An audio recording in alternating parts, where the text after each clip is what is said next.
Lest we forget, the president's main responsibility is to faithfully execute the office of President of the United States and will, to the best of his or her ability, preserve, protect, and defend the Constitution of the United States. The presidential oath is a foundational element of the Constitution. It confers upon the incumbent a quasi-sacred responsibility that supersedes all other roles of the presidency. The presidential oath was a formality in the past, but it has been upheld since the beginning of the American Republic. That is, until the unprecedented presidency of Donald J. Trump.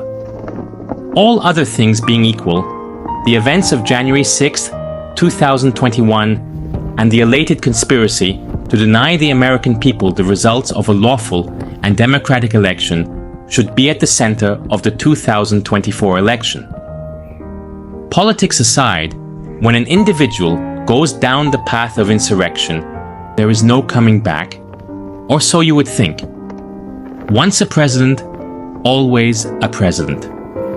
All presidents carry the burden of the nation's moral authority, even when they have left office.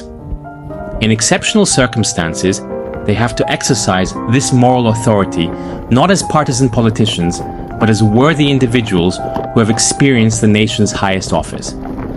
To shy away from such moral authority is not an option.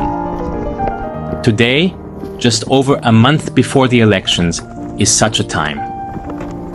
Today, America finds itself in an unprecedented state of division, a stark contrast to its past unity.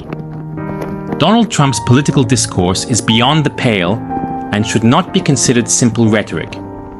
If there is one lesson we have learned from the past, it is that tyranny does not appear out of thin air.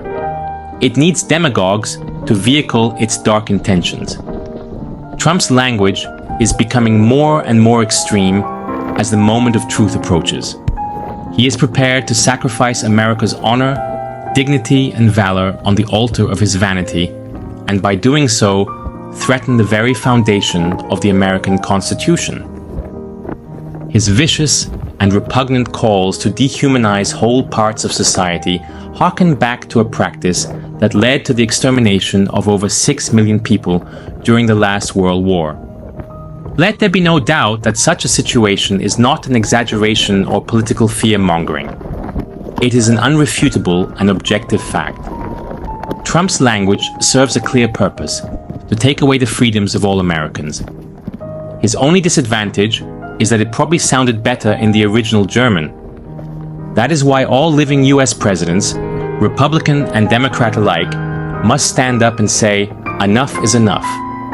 It is now incumbent on them to take an unequivocal position in favor of American democracy and state that Donald J. Trump is unfit for office, and that the only vote possible is a vote for Vice President Kamala Harris. Barely 2 years before the 250th celebration of the Declaration of Independence, duty requires such action. This call to arms, in a metaphorical sense, is of the utmost importance to ensure that the 250th anniversary in 2026 will not be celebrated under the dark cloud of Trumpian tyranny.